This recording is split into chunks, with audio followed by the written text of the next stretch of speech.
So and statements and their logical equivalents are conjunctions, and each part of the conjunction in terms of the statements is called a conjunct.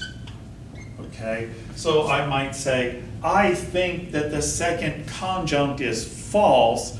Well, this would be the second conjunct, so I'd be saying that that is false. Does everybody understand that? So all this nomenclature, you're going to get used to it, just helps us refer to kinds of sentences and the parts within, okay? So I said and statements are conjunctions. How do we represent and statements? By a raised dot, okay? That's how we do it. Okay, and I haven't mentioned this so far, but in terms of writing or spacing, we would do this. Just like you have a space between words, right? You'd have a space between statement constants, G, and this stands for blank, and this stands for a blank H, okay? All right. Okay, I'm looking now at page 20. There's a little box there of conjunctions, and these are different words and phrases that, logically speaking, get translated to and. We have and, furthermore, although, but, what is more, yet, also, moreover, okay? All those are words and phrases that function as the logical and. We also have possible conjunctions. We have a comma and a semicolon, okay? And the reason why I say a possible is because a comma can be used to represent an and statement, but it can also be used to represent an or statement. The context will show us that, and we'll talk about, well, let's do that right now. Sometimes we will say something like this: A, comma, B, and C. What we mean is A and B and C. So this comma right here is an and. Does everybody understand that? Okay. But sometimes we put together a string of ors, A, comma, B, comma, or C, and what we mean is A or B or C. Does everybody understand that? Okay.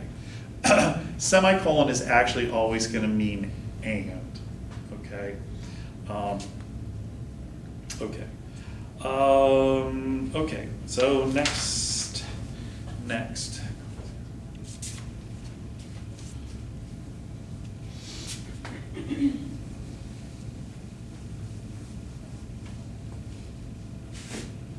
I'm going to follow the book. Exists, or it is not the case that God exists. Okay. First step, find all the simple statements. God exists. God exists. We already decided that that's G, so G here and a G here. We've got it is not the case that we've seen before. That's the negation. And or. Okay, we have an or statement. Ors, the logical operator or is known as a disjunction. Okay, we didn't have a song, disjunction, junction, what's your function? But or statements are disjunctions, and each part of an or is called a disjunct.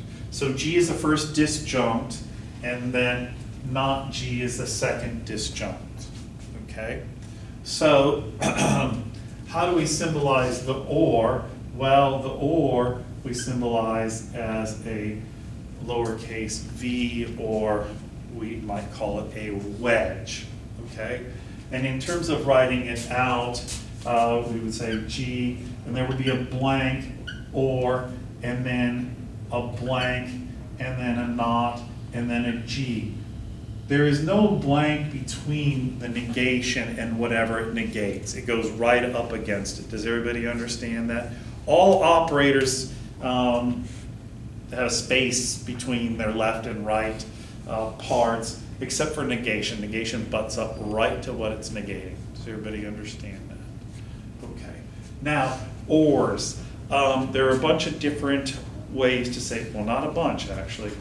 On page 20, we have our short list of disjunctions. We can say or, we can say unless, or we might say and/or. Have you ever seen and/or, or someone say and or? Okay, there's a reason for that, and so now we're going down a rabbit hole.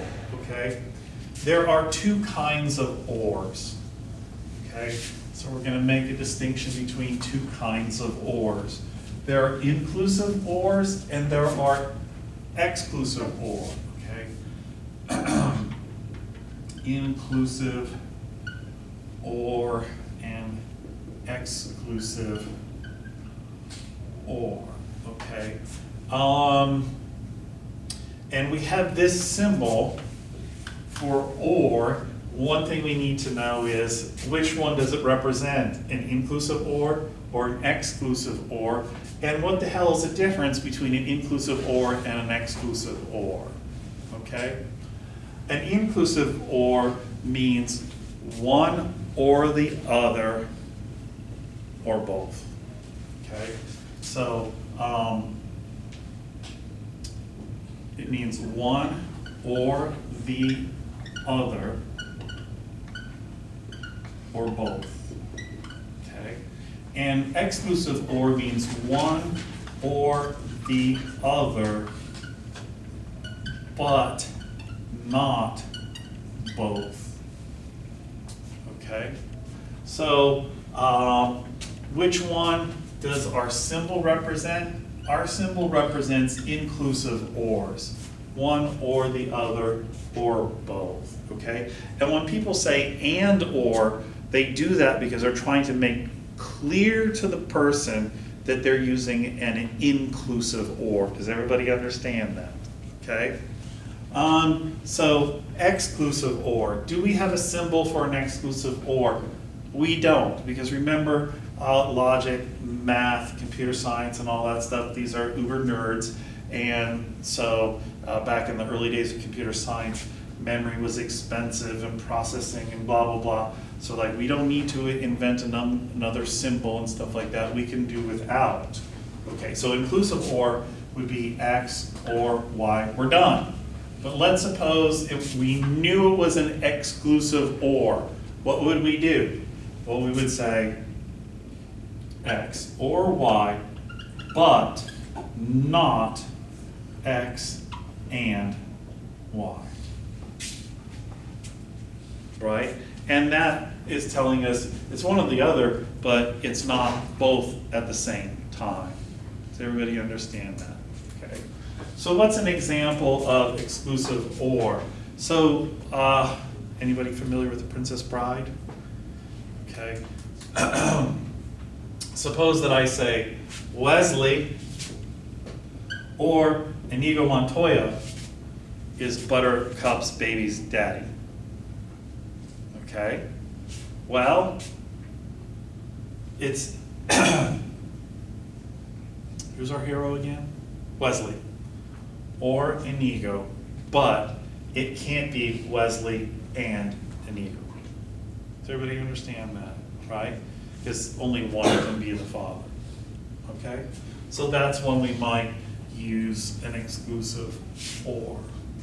Okay, I think that covers ors.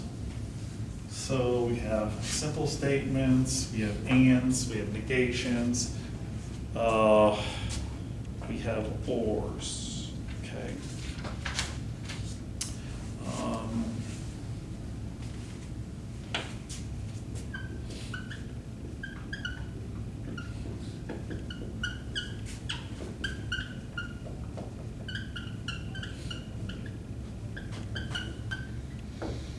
Okay, suppose we encounter a sentence like this: if God exists, then heaven exists. Well, if I were translating it, first I'm going to identify the simple statements. God exists, we've seen that before, we called it G. And heaven exists, we've seen that before, we called that what? H. And so what we got left over is this if-then structure, okay? And we call these conditionals. which we've already met in chapter 1, okay? How do we represent a conditional with a hook? Okay, we call this the hook, okay? And it always opens to the left, okay? There's no such thing as this in our system. Does everybody understand that? It always opens to the left. And the stuff between the if and the then, this is called the antecedent. Okay, so the antecedent always comes before the hook, but we also call it horseshoe. Okay, and this stuff that comes after the then is called the consequent. Okay, so there's a conditional, and that's how we'd symbolize it. G, hook or horseshoe, H. Okay. Now, there are a number of ways of expressing a conditional statement.